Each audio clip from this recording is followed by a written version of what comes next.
Assalamualaikum warahmatullahi wabarakatuh. Perkenalkan, nama saya Devira Citra Kirana dengan NPM 201721500 kelas R7F.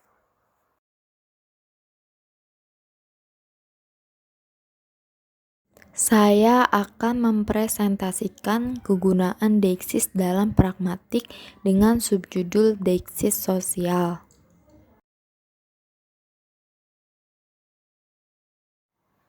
Sebelum masuk materi deiksis sosial, saya akan menjelaskan sedikit tentang pengertian deiksis.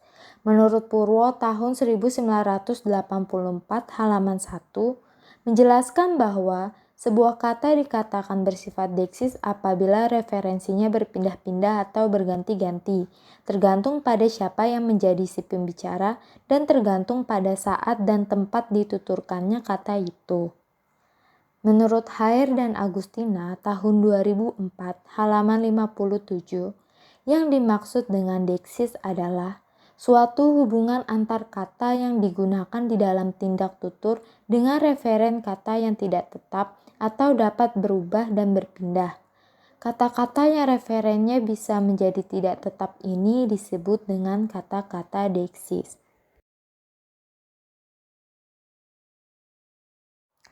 Contoh kata-kata deiksis seperti yang pertama, kata-kata yang berkenaan dengan persona dalam tindak tutur berupa kata-kata pronominal. Yang kedua, tempat. Dalam tindak tutur berupa kata-kata yang menyatakan tempat, seperti di sini, di sana, di situ. Dan yang ketiga, waktu, seperti tadi, besok, nanti, dan kemarin.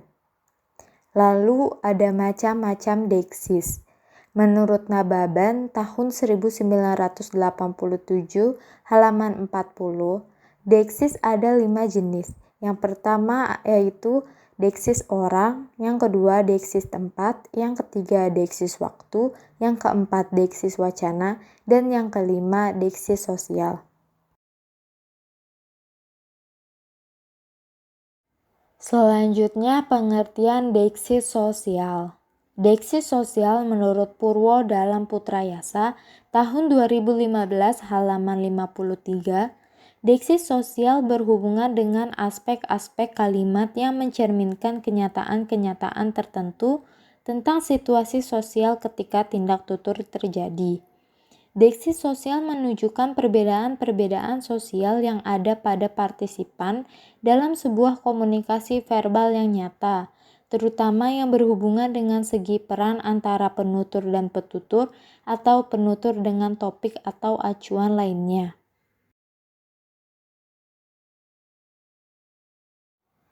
Contoh deiksis sosial misalnya penggunaan kata mati, gugur, wafat, dan mangkat untuk menyatakan keadaan meninggal dunia. Masing-masing kata tersebut berbeda pemakaiannya. Begitu juga penggantian kata pelacur dengan tunasusila, kata gelandangan dengan tunawisma, yang kesemuanya dalam tata bahasa disebut eufemisme, atau pemakaian kata yang lebih halus. Selain itu, deiksis sosial juga ditunjukkan oleh sistem honorific bahasa atau sopan santun dalam bahasa. Misalnya penyebutan pronomina persona atau kata ganti orang seperti kau, kamu, dia, dan mereka, serta penggunaan sistem sapaan dan penggunaan gelar. Jadi, deiksis sosial adalah deiksis yang berkaitan dengan lingkungan sosial antara penutur dan mitra tutur atau penulis dengan pembaca. Hal tersebut dipengaruhi oleh perbedaan kemasyarakatan seperti status sosial seseorang, kelas, dan golongan sosial seseorang, sehingga deiksis ini menyebabkan adanya penghormatan kepada orang dan kesopanan dalam berbahasa.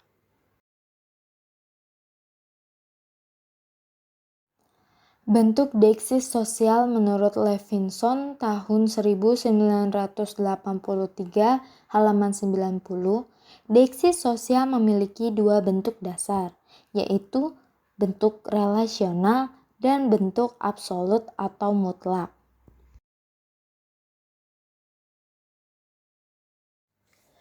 Bentuk deksi sosial menurut Levinson yang pertama yaitu deksi sosial relasional.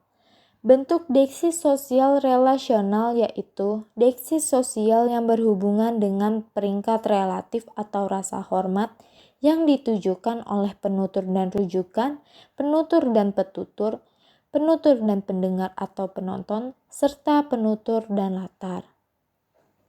Adapun bentuk deksi sosial relasional yaitu hubungan penutur dan rujukan, hubungan penutur dan petutur, hubungan penutur dan pendengar atau penonton, serta hubungan penutur dan latar.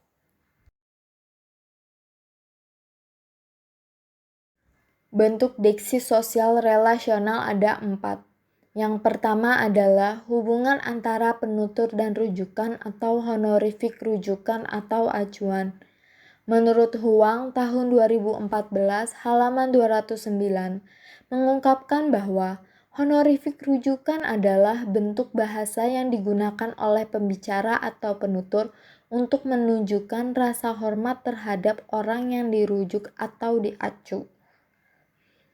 Bentuk deksi sosial penutur dan rujukan hanya dapat disampaikan dengan mengacu dan menargetkan rasa hormat kepada siapa rasa hormat tersebut ditunjukkan. Honorific rujukan lebih mengekspresikan status seseorang yang sedang dibicarakan, yang dikodekan dengan gelar atau sapaan.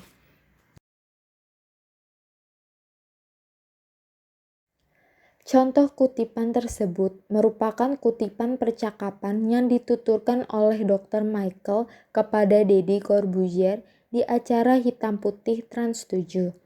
Honorific rujukan ditandai dengan adanya penghormatan yang dikodekan dengan bentuk gelar berupa Profesor Dr. Samratulangi.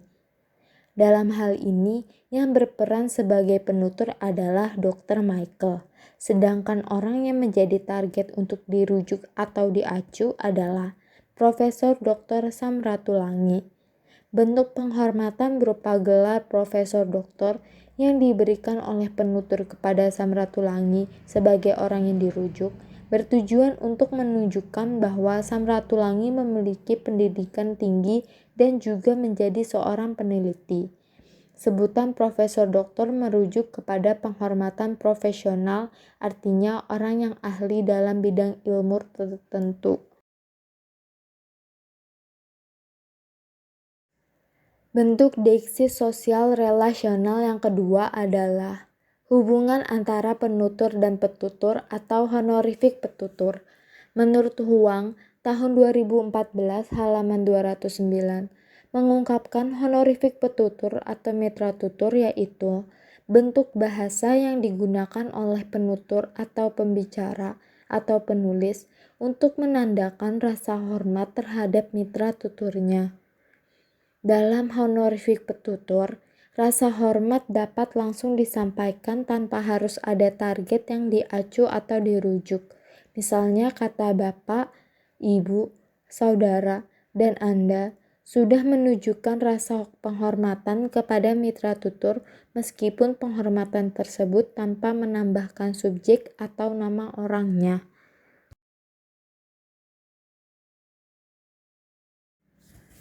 Contoh kutipan surat tersebut dikirim oleh Head Customer Operation Cellular Tree kepada pelanggannya yang mempunyai keluhan, yakni Bapak Nurul Hadi Amrullah. Atas terganggunya sinyal yang dialami pelanggannya, pihak operator memohon maaf. Pihak Tree juga memberikan layanan yang bisa dihubungi para pelanggan. Dalam hal ini, yang berperan sebagai penutur adalah Head Customer Operation Cellular Tree.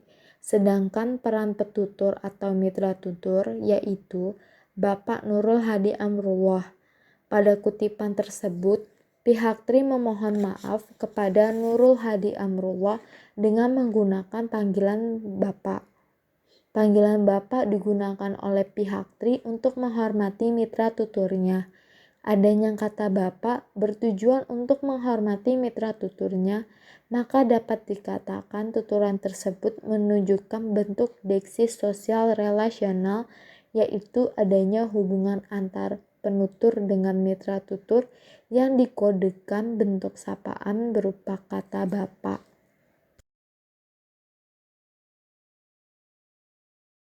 Bentuk deksi sosial relasional yang ketiga adalah hubungan antara penutur dan pendengar atau penonton atau honorific pendengar atau penonton. Menurut Huang, tahun 2014, halaman 209, mengungkapkan bahwa honorific pendengar atau pembaca merupakan sebuah bentuk sebutan penghormatan yang digunakan oleh penutur atau penulis untuk menandakan bentuk penghormatan yang tidak hanya ditujukan kepada orang, tetapi juga untuk menyatakan suatu hal yang sedang dibicarakan. Pendengar atau pembaca tidak terlibat tuturan. Honorific pendengar atau pembaca terjadi sebagai akibat dari penamaan, pemberian judul, dan juga ekspresi yang diberikan kepada orang lain atau pengamat yang berdasarkan kepada konteks sosial yang terjadi di sekitarnya. Penggunaan deksis ini lebih ditujukan kepada seseorang yang tidak terlibat langsung pada peristiwa tutur yang terjadi. Maksudnya, seseorang atau kelompok tertentu disapa oleh penutur meski tidak terlibat secara langsung dengan sesuatu yang tengah dibicarakan. Pada kutipan contoh tersebut terdapat julukan pasukan oren. Julukan pasukan oren termasuk bentuk deksi sosial relasional yang berkategori honorific penonton. Penonton tidak terlibat percakapan dengan penutur, tetapi penonton mengamati kalimat atau kode yang digunakan oleh penutur. Julukan pasukan oren tersebut ditujukan kepada PPSU, yaitu Satuan Petugas Penanganan Prasarana dan Sarana Umum yang siaga di Jakarta. Mereka dijuluki pasukan oren oleh penutur. Penutur menjelaskan informasi yang diperoleh dengan membaca artikel dan penutur menyebut PPSU dengan sebutan pasukan orange. Bentuk deksi sosial relasional yang keempat adalah hubungan antara penutur dan latar atau tingkat formalitas. Menurut Levinson dalam Horn and Jury Word tahun 2006 halaman 120 mengatakan bahwa hubungan antara penutur dan latar atau tingkat formalitas yaitu bentuk hormat yang disampaikan berkaitan dengan tempat dan peristiwa. Banyak bahasa Eropa yang memiliki istilah khusus yang berbeda-beda yang digunakan untuk suatu formal. Misalnya dalam bahasa Inggris, it menjadi dine, home menjadi residence. Deksi sosial relasional penutur dan latar merupakan ungkapan penghalusan terhadap suatu kata atau makna agar tidak terkesan kasar bagi penerima atau pembaca dalam suatu peristiwa tutur.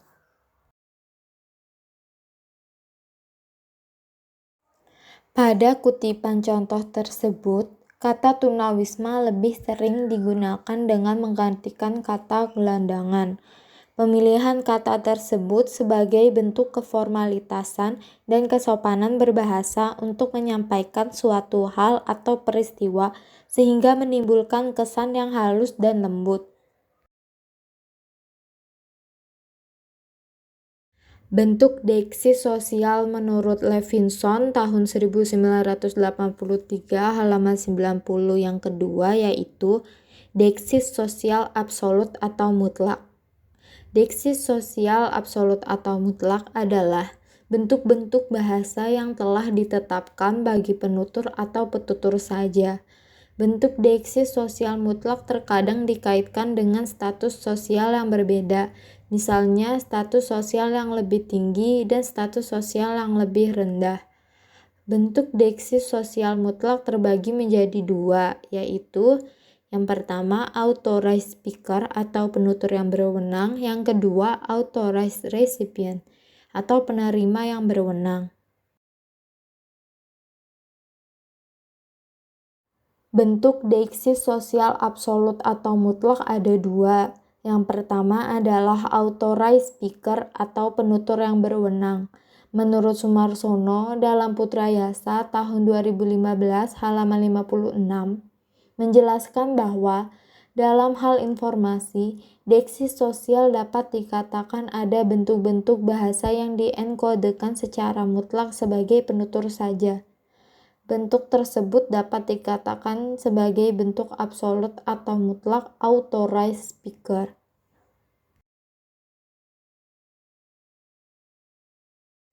Pada kutipan kalimat di atas merupakan sebuah percakapan antara Deddy Corbuzier dengan salah satu bintang tamunya yaitu Jessin, artis pendatang baru yang berasal dari Brunei. Dalam hal ini, Jessin berperan sebagai penutur, sedangkan pada tuturan yang dituturkan oleh Jessin, terdapat kata aku yang termasuk bentuk deksi sosial mutlak berkategori authorized speaker atau penutur yang berwenang. Kata aku hanya digunakan oleh penutur untuk menunjukkan dirinya sendiri.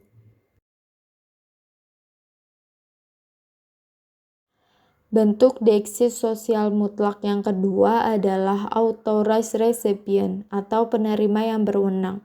Menurut Levinson tahun 1983 halaman 91, authorized recipient ini adalah bentuk kehormatan yang dibatasi penerimanya. Hal tersebut menjelaskan bahwa banyak bentuk bahasa yang ditujukan untuk penerima yang berwenang dan berhak. Misalnya pembatasan seperti penyebutan gelar yang mulia, Bapak Presiden, dan sebagainya. Authorized recipient digunakan sebagai titel atau gelar kehormatan yang ditujukan kepada penerima yang berhak atau yang berwenang menerimanya. Menurut Rolnicki tahun 2006 halaman 201, gelar juga bisa menunjukkan pekerjaan, kedudukan, atau profesi.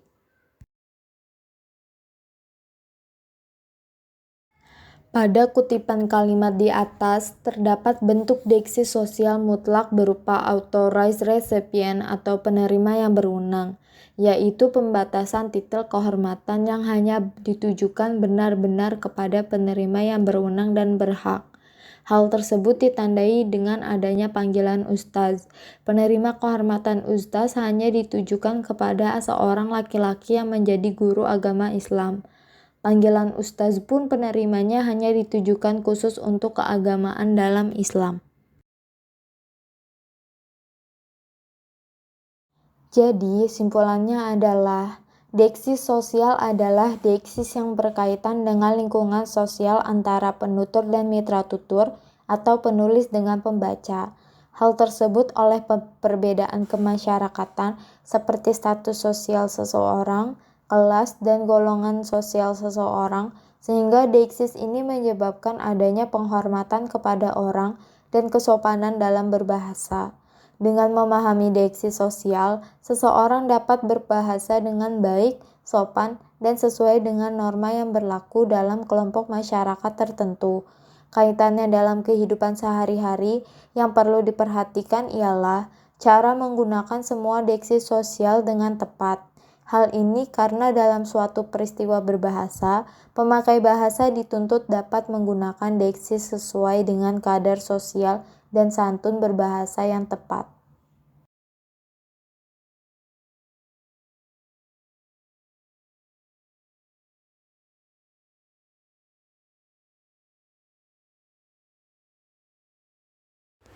Terima kasih yang telah menonton, semoga bermanfaat. Kurang lebihnya mohon maaf. Wabillahi taufik wal hidayah. Wassalamualaikum warahmatullahi wabarakatuh.